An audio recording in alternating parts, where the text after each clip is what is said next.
Hello, everyone. I'm your host, April Hanna, and this is the Path 11 podcast. Just a reminder, we are offering access to all of our archive shows, which is well over 100 hours of content, and new bonus shows such as the Virtual Book Club, Food for Thought Friday, and the 2-Minute Tuesday, all for just $3.99 a month.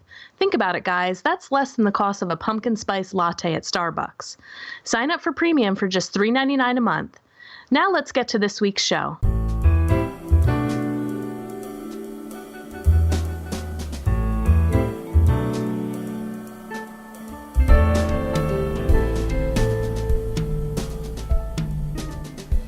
I'd like to welcome our guest today, Julia Vandersluys, who is a psychic, intuitive medium, and healer for both humans and animals. She is also an angel walking Earth in human form, and her angel form name is Bella. She works with people to channel their guardian angels to help them with healing blocks and general well-being.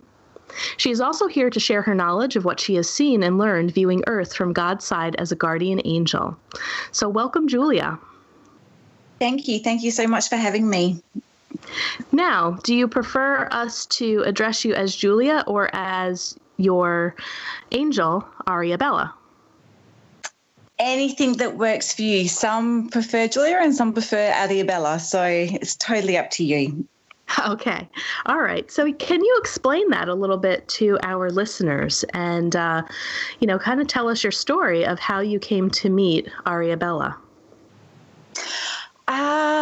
Wow. Okay. So I used to have, I suffer from a really severe panic disorder. So I've done a lot of work on, working with psychologists and the normal path and everything like that, but I'm quite alternative in my ways of being. So I've tried a lot of other things like hypnotherapy and acupuncture and other mentors and things like that. But I came across a lady, Jess, who is my mentor still to this day, and she helped me sort of get along with the gratitude and positivity and things like that. So we were talking one day in one of my sessions, and I sort of said to her, I sometimes feel like this feeling in my back. And she was like, okay, what's it feel like? And I was like, honestly, I might sound a little bit strange right now, but it's like there's wings there. And she's like, okay. And then we were talking away, and obviously during our session she gets into her psychic side and messages start coming up for her, and she's like, that's strange. And I was like, what? Because obviously everyone stems from something, be it, the starseed people, the Angelic Realm and things like that. So she kind of said that, and I kind of went, well, yeah, that makes sense, but something doesn't feel quite right. And she happened to ask me a question about past lives, because I've done past life things before. And she said, how did you view them? And I kind of went, surely the same as everyone else does. And she was like, well, how do you see it? And I said, well, I'm looking down at the person and I'm watching it happening. And she kind of went, yeah, that's not how I see my past lives. And I was like, really? And she's like, yeah, it's like I'm the person looking out of their eyes. And I was like, okay. And I didn't think too much of it. And then from that conversation, she sort of branched out into doing past life readings and things like that. So I decided to get one done. And we sort of started talking, and she was like, oh, my goodness, you're a guardian angel. And I was like, oh, that feels right. And so I started doing a lot of work with her to bring back some of the lives and things like that. And it just sort of, my knowledge and all of my rememberings, I guess, started coming in from there. So it's been quite a journey the last couple of years. Yeah, and how do you remedy something like that and not feel like you're going crazy or losing your mind, and, kind of making sense of how to be in the world when something like this happens?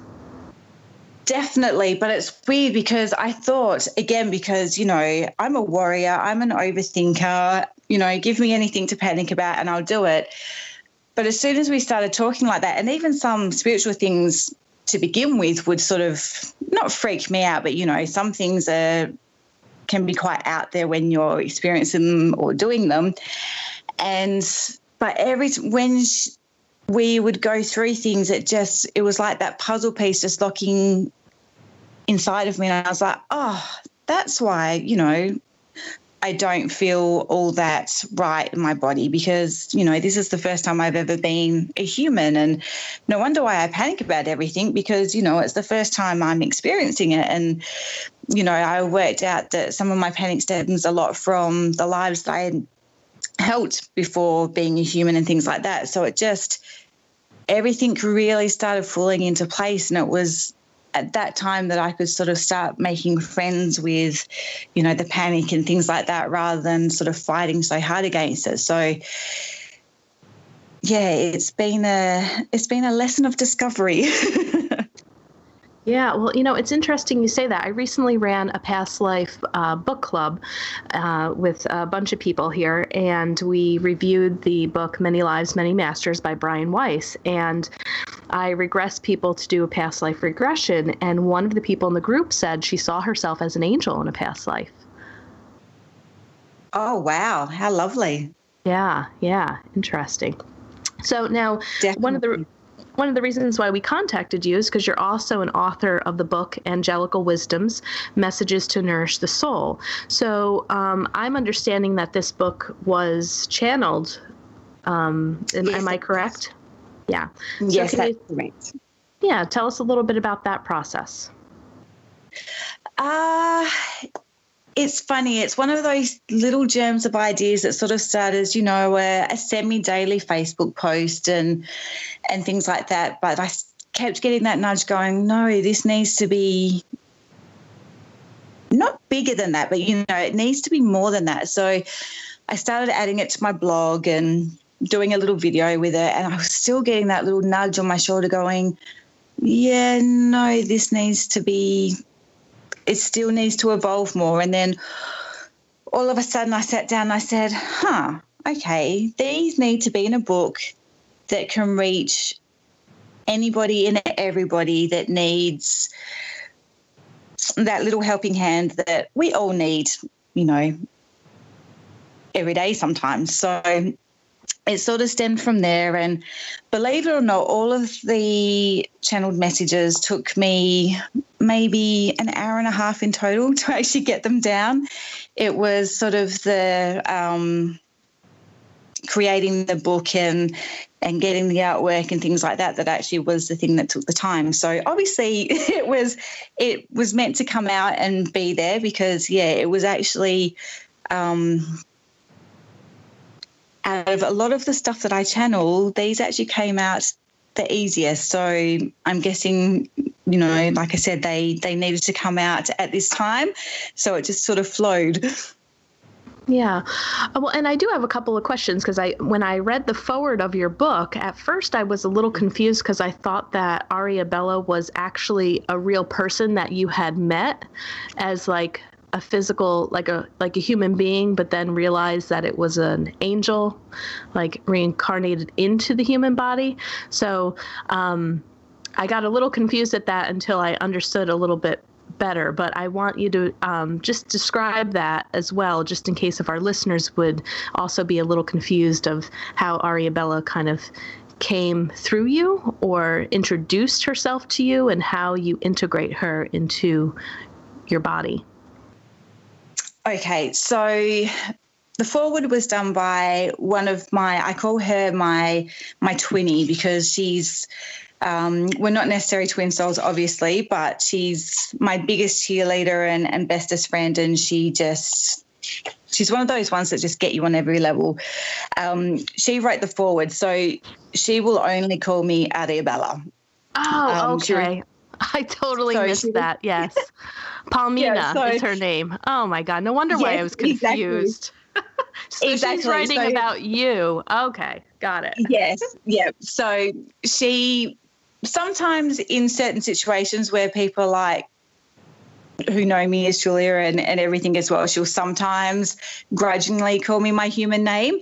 But that's where she's talking about Ariabella, whereas obviously being that I'm the author, I tried to keep my name on the cover and everything so it didn't get too confusing.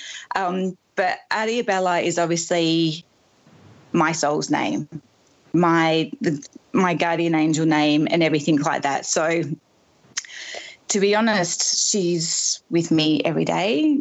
Obviously, sometimes the human side's a little bit more forward than the angel side, but I'm kind of learning to walk more and more with both of them at the same time, if that makes sense, while still keeping my faith firmly grounded. Right. Yes. They would call that probably, I've heard the term used, parallel processing, of being able to be in two different dimensions at once. Exactly. When I first started, it would take me the rest of the day to start feeling sort of anywhere close to a functioning human again. But now it's sort of, I find myself slipping out of it a lot, depending on what's going on in the day and who I'm talking to and everything else. But yeah, so it's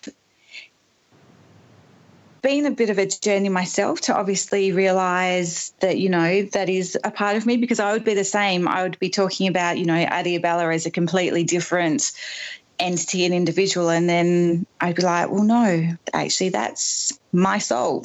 So it's I've sometimes had the same problem as you had. Got you.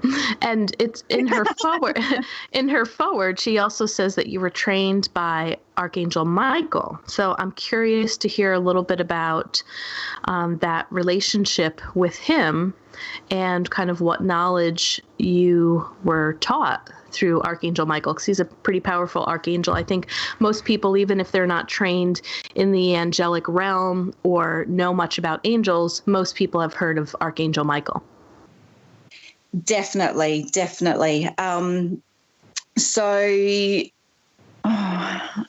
Okay. So when I decided to come, well, not when I decided, when God or the universe, whoever you want to call that, the big pie in the sky, decided that I was the one to come down here to do my little mission, I actually trained with all of the archangels. So I actually worked with Archangel Michael as the last sort of archangel before I came down. So I was classified as a guardian angel of war, I guess you could say, but it was actually more obviously the peacekeeping side of war than the actual, you know, fighting type thing. So I worked with him for, I'll say a lot of years, because the human mind can take that.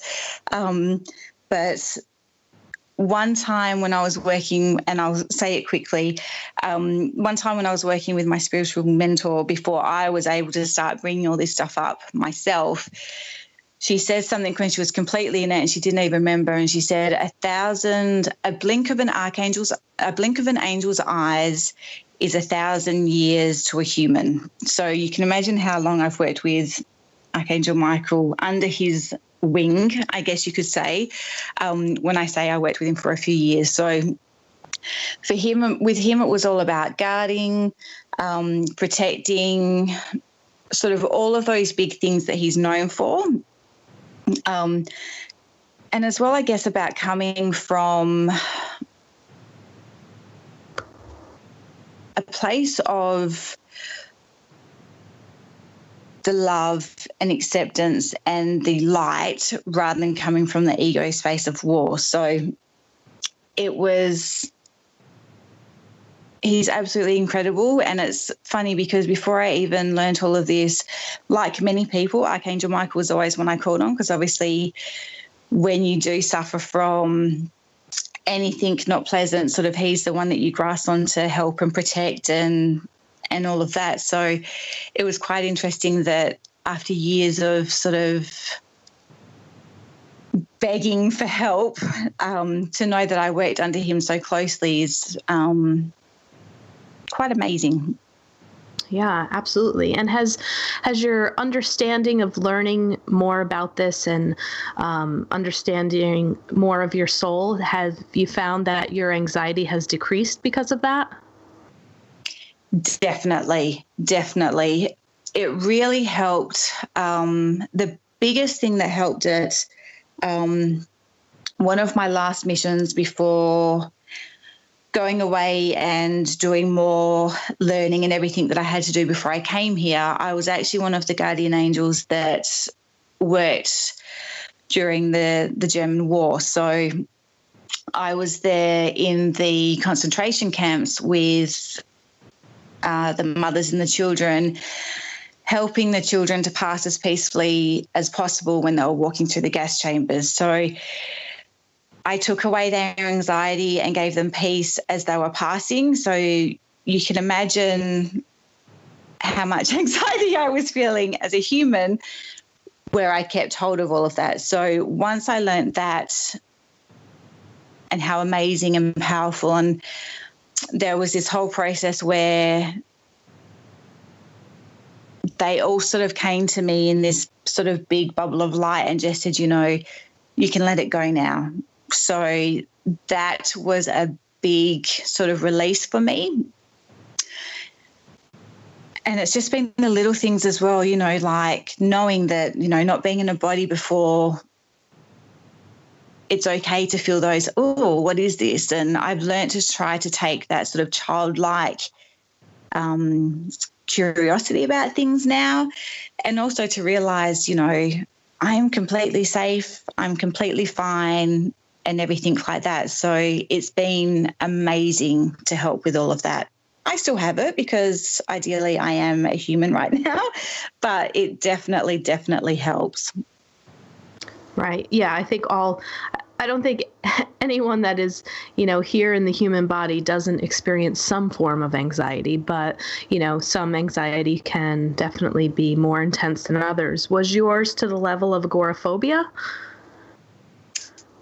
Definitely. It was just everything. And the worst part, and I won't say worst part, but what made it harder was I actually had a panic about food. So, you know, for 15 years I didn't hardly eat. So it was my body and my soul trying to deal with getting through this, but at the same time I was starving myself. So it was for a little while that vicious circle of never ending, can't get out of this little vortex that I'd created for myself. But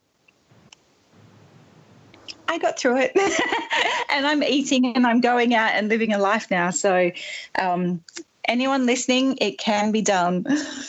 Yes, and I really appreciate you, you know, sharing your story and being so open about that, because I know that there's a lot of people that suffer from anxiety. And I think one of the important things that, at least, you know, in our Western culture, that many people don't consider past life regressions or looking at something beyond just all of these physical symptoms. And, you know, if people can be open-minded to maybe saying, oh, maybe this could be related to a past life, and do some of that work.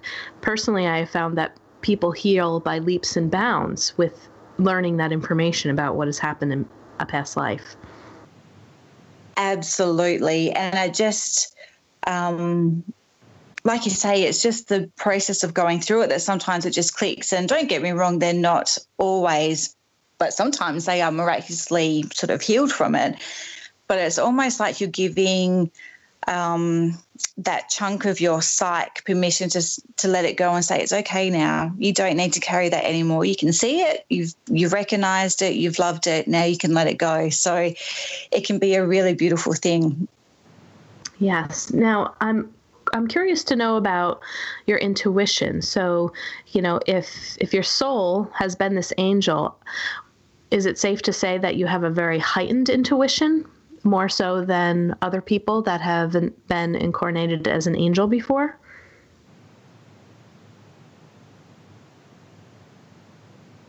Definitely. I say definitely because that's how it feels like for me.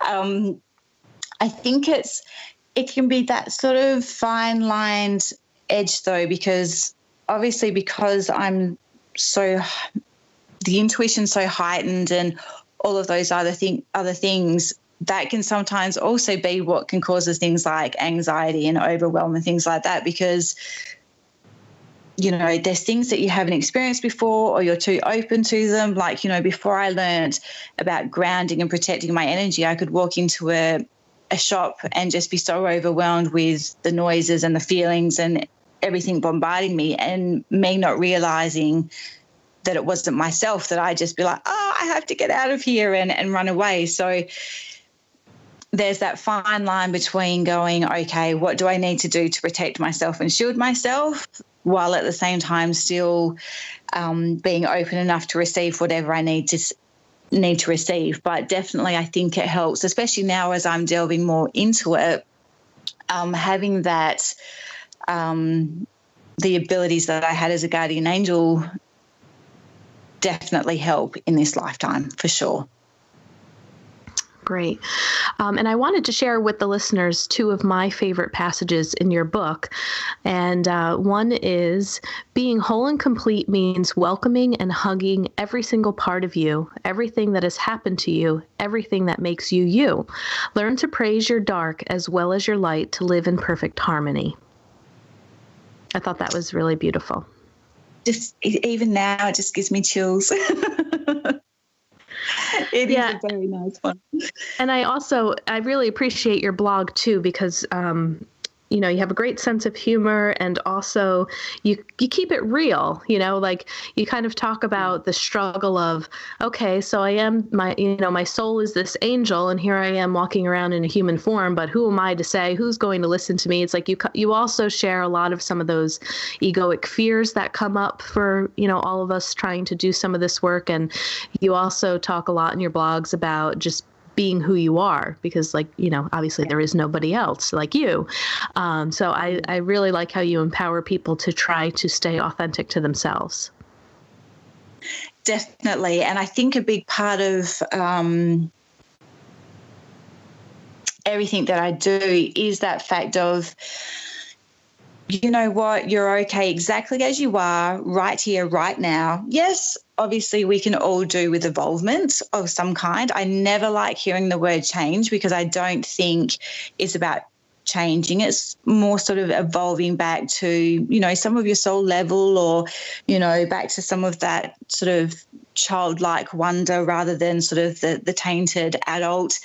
And it's also definitely about embracing the dark. The best thing that I ever did, even after learning all of this and doing so much, the biggest thing, because every now and then, as anyone would know, when you are overwhelmed or panic or stressing, the first thing you want to do is push it away and go, oh, no, I don't want to feel that. It's not the right time to feel that, or, oh, it's too much. But the best thing I ever did was to actually stop and go, okay, what do you actually want to tell me here? I became best friends with all those darknesses, and it's amazing because they're all there just to keep you safe. They're not there to, technically be as bad as what they are. It's just the fact that we've let them in the driving seat for too long. So it's about becoming their best friend, about holding their hand and saying, you are keeping me safe. I so appreciate it, but let's just step on this side of the comfort zone and see how that makes us feel. So, it's not pushing anything away. It's not fixing it. It's not getting better. It's literally embracing all of that and going, you know what? I'm actually so freaking awesome. But what fine tuning can we do along the way? Right. I love that. And the other passage in this book that I really love too is, peace is best felt through the chaos of our lives. That is when we know we have mastered it just a little, when we can find it in the hardness of our life and still find a positive, still find a way to smile and see that light at the end of the tunnel. And sometimes from one of my teachers, they also talk about moving through life with grace, with the uncertainty of life. So, when things come up, I always encourage my clients that even though it might feel really chaotic and really crazy, can you find a way to move through each of those experiences with just a little more grace, a little more peace, know that you'll get through it. You've gotten through stuff before. But I think it is settling into some sort of peaceful energy while the chaos is going on. And I just love that passage in the book as well. Yeah, definitely. It's I love that what you said about the grace. That's beautiful. It's funny though how many people can't find gratitude. Like I always encourage, friends, if they're feeling a little bit negative, I'm like, okay, we're starting a gratitude post or message or things like that. And even when you talk to people every day, they're like, I had a really good day, but, and I'm like, no, there's no buts. Even if it was, there's a but in there was still something, freaking amazing to find, whether it's, you managed to get out of bed for the day, or, you managed to go to the letterbox, or, anything. I said, all of that is just freaking amazing. You're on the planet for another day. Like, that's just something to be absolutely celebrated. So I always try and, encourage people to go, okay, it was a really crappy day, but what can you find that was really great? And no matter how negative a person is, they can find something to be grateful for. It's quite amazing when you switch that little switch inside of you to go, okay, what was good? I got to feel the sun on my face and things like that. It's just amazing when they actually start thinking about it and get out of that cycle of negative thinking, that they can go, oh, actually, you're right. I got to do that today, or I managed to do this today. And it's always lovely to hear. Yeah, it's that shift in perception. And I think you're right. Anybody really can remember to find those moments, even in a crappy day. Absolutely. And I'd like to switch gears for the second part of our interview, and I'd like to talk about guardian angels and how you work with people's guardian angels. So I'm sure this question has been asked to you before, and I think I already know the answer, but I will ask it just in case some of my listeners have the question. And does everyone have a guardian angel? Yes, they do. But there's a but. Okay, tell me what that but is. Because I was going to say, what if they don't believe in angels? What if they're of a different type of religion, that there are no angels? But tell me what that but is.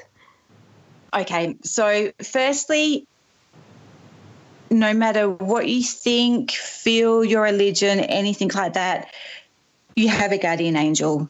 Because let's face it, that's the human part of you that doesn't believe in angels or chooses to follow a certain religion and things like that. But your soul knows otherwise. So you've always got a guardian angel.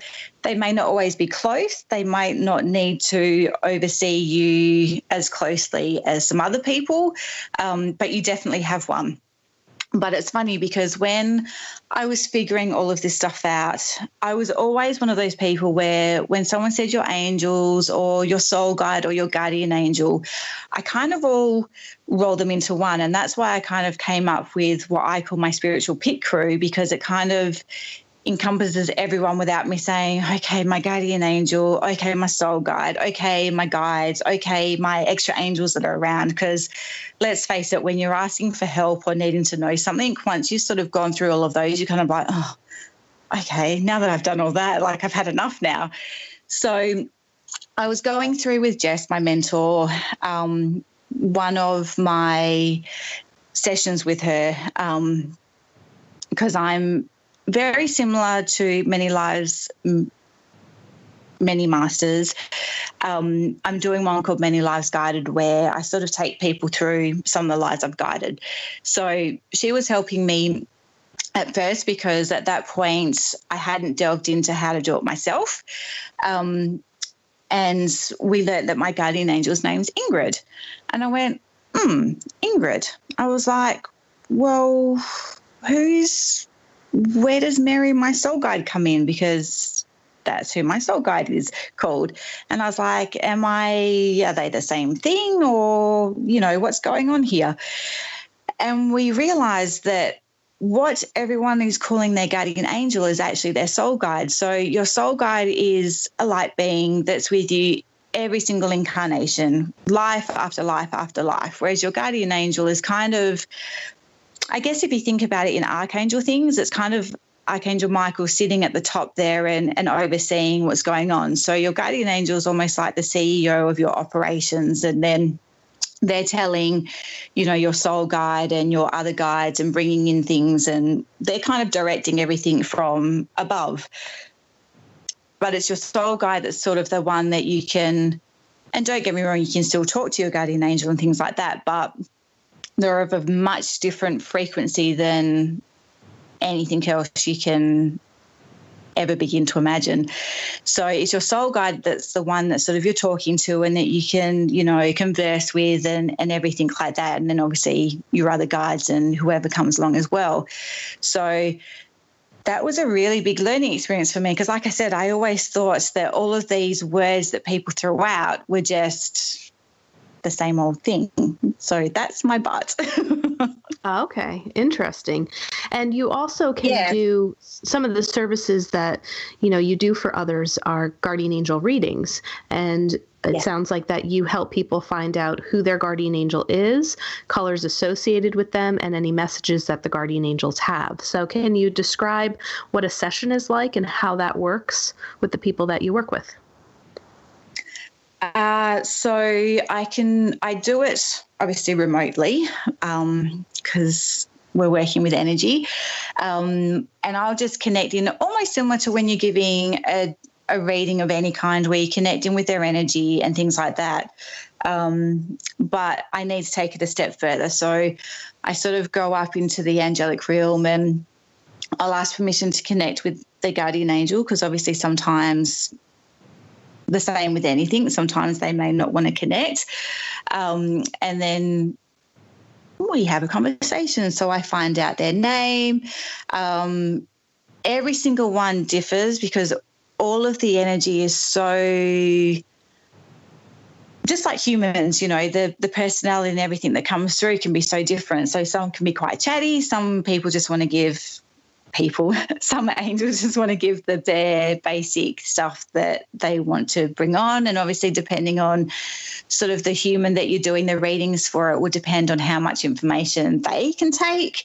But then, sometimes I might give the archangel that they're under at the time, colors. Sometimes I'll give messages, things like that. So it's quite funny because sometimes I'll be like, oh, I know you. And they're like, yeah, we've, worked together before. So that can be quite nice for me as well because it's kind of connecting back in with my family, I guess you could say. So, but it's a really beautiful thing because, again, because you don't always have that intimate connection that you can have with your guardian angel to bring all of that knowledge down and to have a name that you can actually talk to them with, even though you can't always have that same back and forth conversation that you might have, is really beautiful. And so many people come back and just go, I'm in tears, or, I just feel goosebumps all over. And it's such a beautiful thing to be able to give to someone.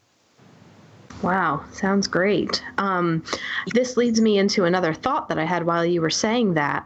As we're talking about, does everybody have a guardian angel? And, the majority of the answer would be yes. I start thinking of, wow, well, I wonder how many, billions of angels there are up there. But some of the stuff that I've always read with angels, they say, don't be afraid to call upon, say, Archangel Michael, because he can help you and, thousands of other people all at the same time because, they're able to do that.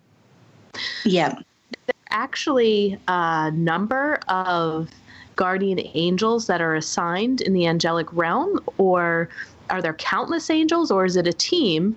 And like my guardian angel might also be the same as my best friends, or I might have the same guardian angel as some of the people in my soul group, and this one angel can be assigned to thousands of people.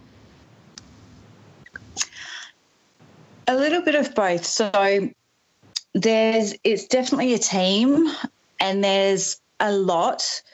But obviously also it depends on, because it's not just guardian angels or humans either. It's obviously, connections with other life forces and realms and things like that.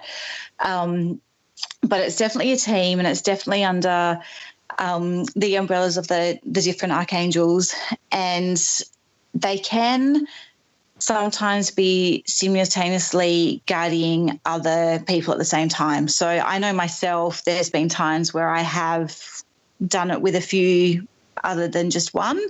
There's been times where I've been brought on to take over from another guardian angel because for that life, for that person, they either needed something different that obviously I could have provided or something like that. So it can depend, and especially with what goes on in the world, like with the war, there was 200 guardian angels just looking after concentration camps. They weren't looking after individual people. They were looking after the mass as a society to help with all of the craziness that was going on. So there's definitely a lot of different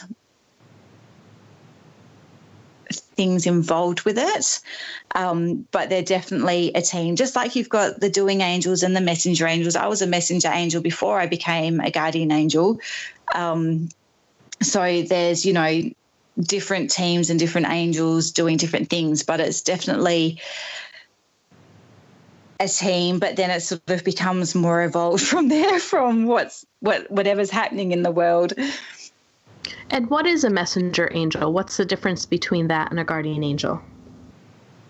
So the messenger angels are sometimes that little whisper in your ear or a fantastic idea planted in some genius's mind. So, my last job as a messenger angel was with Joan of Arc. So the messages that she was getting from the angels was actually coming through me. And I helped protect her on the stake when she passed over, and that's when I was given the opportunity to progress higher or across, or however you want to determine it. So it's those little whispers, like, Albert Einstein having these great ideas is sort of a little messenger angel sort of coming through them in whatever way they can to bring this great idea to the world. So they're all about messages bringing either through people or to people or somehow into the world to obviously either evolve it or make it better and things like that. Wow. And it's interesting that you talk about Joan of Arc. Just on a side note, personal note, a couple of months ago, I was trained in something called Angelic Reiki. So I kind of have a two-part story to share with you. And in the Angelic Reiki, we get tuned to be able to work with angels, archangels, ascended masters, and galactic beings. And so I went to buy a card deck to help facilitate some of this. I forget the name of the person. He's pretty famous, but it's called the Keepers of Light card deck. And I was doing readings for some of my clients, and Joan of Arc kept popping up. And so when I would channel her energy, it was like very interesting, when her energy would come in and the strength that she provided. And then I went on this paranormal investigation in this old museum that we have here in the town that I live in Saratoga Springs, New York. And I walk into the first room and there is a picture of Joan of Arc. And I'm like, my God, how come Joan of Arc is like popping up everywhere? And she just popped. I know, she just popped up this week, and then to hear that story, it's like, oh my God, she's definitely has been around. Absolutely. And the other interesting story of one of the reasons why I asked, can we sometimes share guardian angels? When I took this Angelic Reiki training, our teacher had told us about an angel that worked with her. I don't know if it was an angel or a spirit guide. It was one or the other, but that had worked with her quite a bit. And she had heard that his name was John. And, the way that she described him was like this big kind of powerful energy that would come in, but that since she's doing different work, he has stepped aside. And one of the girls in my training, kind of like her face, like, got white and her jaw dropped, and she's like, oh my God, I have a spirit guide or an angel who, when I asked what his name was, it was John, and you're describing him exactly. And so they ended up working together in this training, and my teacher was able to validate and feel that it was the same quote unquote John, or the same energy that used to work with her. And then here, one of the students that came to this teaching was working with his energy as well. So it was really fascinating. Yeah, it's I love it when that happens. You just get this beautiful chill. They can, especially with spirit guides and things like that, because obviously guides that your soul guide or your guardian angel bring in to work with you, they're not attached or, specifically told you have to stay with that person forever and that's it. So they can, come and go. There's some spirit guides that I had when I first started and obviously needed so much help and protection and sort of that real Native American Indian shaman healer type thing but she's gone now because I don't need her anymore. So she's obviously moved on to someone else. And, even my mentor, her spirit guide has come quite a few times to me when I've needed it, even though I haven't talked to her because I've worked with him a bit because obviously we're in each other's energy a lot when you're working with someone. So they definitely can move around, and especially if, they've decided that, okay, my job here is with you is done. And obviously in that healing, they might have been the one that sort of drew her to that healing modality because, there's their previous sort of human that they worked with. So it was obviously a very meant to be moment for them, which is just, I love it. Yeah, that was like synchronicity that just blew me out of the water. I was like, oh my gosh, I can't believe this is happening right now. Exactly. Especially showing, and that's why it's obviously bringing those two together because obviously they, depending on what kind of guide they are, they don't always have to show up looking exactly the same as what they did to the last person. So for them to be able to have exactly the same experience and viewing of them is extraordinary. Yeah. Now, you say that the angels work as a team. So I'm curious to know, too, do they have anything like, do they all come together like a staff meeting and, discuss certain things that have to bring about change to humans down here? Like, is there a collective goal to the work that they're doing as they're working with us as humans, or are they just kind of these guides that are working with us through our own life, or do they have a specific purpose to bring about change to the world? Definitely. So there's definitely sorry, I'm still giggling at the staff meeting because I'm just seeing, this big executive table with all these head chairs around it. There's definitely a meeting that's takes place. You sort of have, God, or I say God, even though I'm not necessarily religious, to me, he's God. But it's whatever you want to say is the source or, the big you upstairs. Obviously you've got him and the archangels and certain powerful beings that sit around it. And then I guess if you can almost imagine kind of like those old Greek arenas where, you've got the leveling up and everyone can sit in it. It's almost like a big amphitheatre.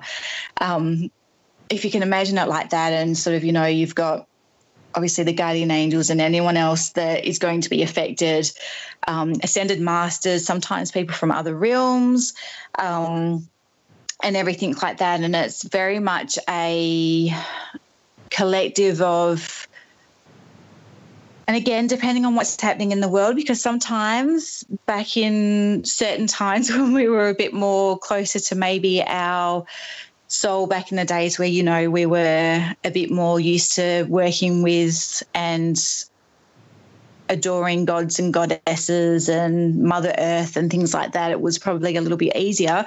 But, there is a lot of talk about, okay, what can we do here? Who do we need to send?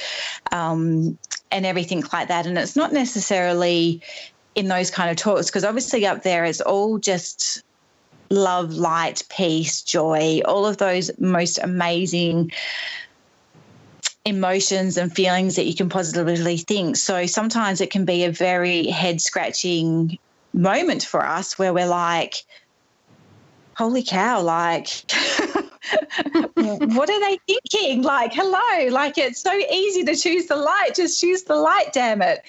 And funnily enough, that was why one of my goals was to come down here, because I just kept thinking, how can humans not choose the light path all the time? You know what I mean? Like, how is it so easy to get bogged into this human, I want everything and everything's crap and let's kill everyone and all of this kind of stuff. Like, it's just mind-boggling when you're up there and you can't.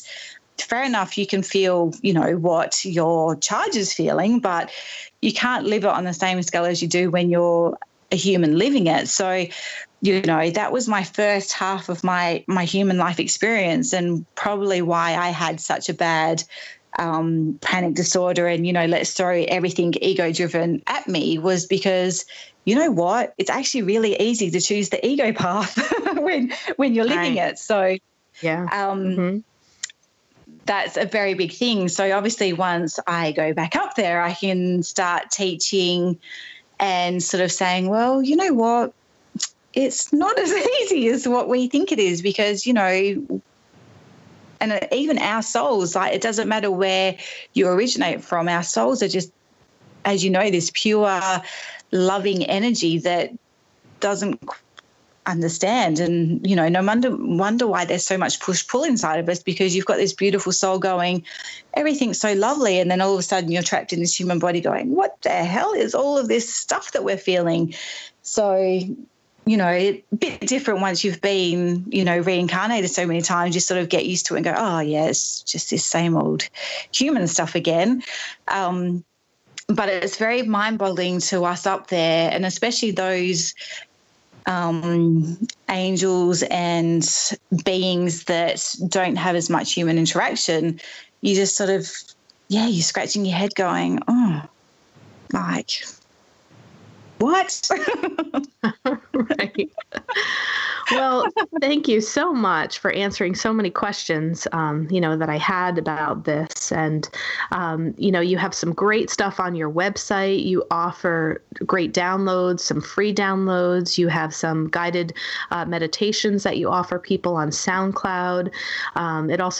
You also offer sessions for people doing this intuitive work. And we actually ran out of time, but we didn't get a chance to also talk about the fact that you also work with people for mediumship readings as well. So can you just let our listeners know what your website is if they would like to contact you? Definitely. So you can find me anywhere. But you can find me at adiabellarises.wixsite.com/adiabellarises. There you'll find everything that I can do, as well as being able to download, which is probably my most fun and excited work, is the healing voices, where I'll channel through Ingrid and create these beautiful I can't even tell you what they sound like, because they're just weird noises and singing, and there is some talking, because now that guardian angels actually have a voice, they get quite excited that they can say words. But it's just these beautiful healing voices that will help you in a variety of ways, whether it's calming or feeling love again or working through some blocks. So I can also tailor those to channel your guardian angel, which obviously makes it specific for you, but those are what really lights me up, because then forever you've got a little piece of, a guardian angel that you can listen to at any time that you like. So I should have sent you them before we had this, actually, so that you could have experienced them, but I'll send them to you after we get off here. Yeah, that would be great. And I could still follow up with my listeners and listen to them. I do another show. I call it the Food for Thought Friday, where, I'll review some other things, and it's just kind of me talking about certain experiences. So yeah, if you'd love to, I can let my listeners know what that's like. And we'll have all of your other links as well in the show notes, so people could find you pretty easily. We'll have a link there for the book that we talked about today, Angelical Wisdoms, Messages to Nourish the Soul. And I would definitely recommend our listeners to check out your blog. It's a lot of fun to read. So thanks so much for being a wonderful guest and for helping us to understand more about the angelic realm. I hope it helps.